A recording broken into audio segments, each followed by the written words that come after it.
is Trinity Williams, and I'm an engagement fellow with ED. I am here to give you a little bit of background about how ED came to be involved with youth mental health. The purpose of the community conversations you're about to participate in, and what you can expect from us and one another during this discussion. First up, why is ED talking about mental health? The answer is pretty simple. Because Birmingham students, families, and educators asked us to. Over the past 2 years, school stakeholders repeatedly identified youth mental health as an ongoing concern in the classroom. They told us that it was a critical need and that they needed more support, and we agreed.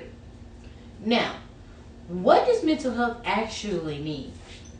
Though it can involve particular illnesses, mental health is also broader than that.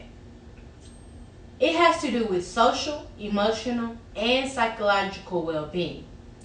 How we are managing our thoughts, feelings, experiences, and relationships, and whether or not we feel in control, connected, or just generally okay.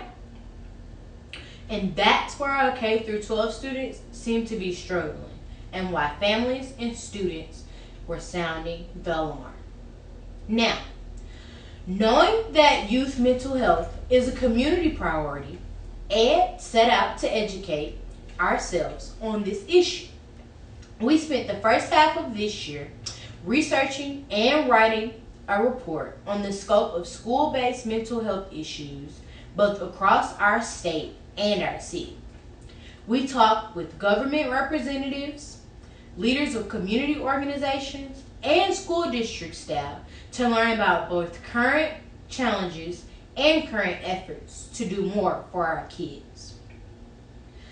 That was before 2020 unraveled and turned everything upside down. What's going on now is making it more important than ever to show up for our students who are feeling stressed, lost, angry, or just generally overwhelmed. That's why we're helping community leaders in Birmingham come together to strengthen how we serve our students. To do it right, we needed to make sure we understand the issue from those dealing with it firsthand. And that's where you and these community conversations come in. We're organizing them because we want to understand how you as a student, or how the students you know and care about, are dealing with what challenges are related to school-based mental health. We also want to know how our community can offer the kind of support for our students that is needed. Please note that your contributions here matter. It will help us to design plans for change as part of a campaign to improve school-based mental health. That's the purpose of these conversations. Now, let's briefly talk about the expectations. Here's what you can expect from us. We promise to take notes and not names. The note taker will be capturing major themes and ideas, and we will not be connecting names to what is shared. Anything you share with us will remain anonymous. We also promise to guide but not control the discussion. We want this to be a conversation, so feel free to respond and build off each other's comments.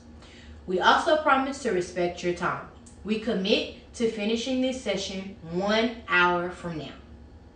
We also need some things from you, our participants.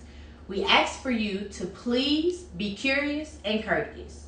Learn from one another and show respect for each contributor. Share the mic. We have limited time, so we want to hear from every participant. So that means you have to be mindful of how long you speak. Finally, respect others' privacy. In order for folks to speak openly, confidentiality is a must. Beyond general themes and what is discussed here, nothing should be repeated publicly or shared. Now, I'm going to turn things back over to your hosts so they can get your discussion started. Again, thank you so much for helping us serve Birmingham students and families and making things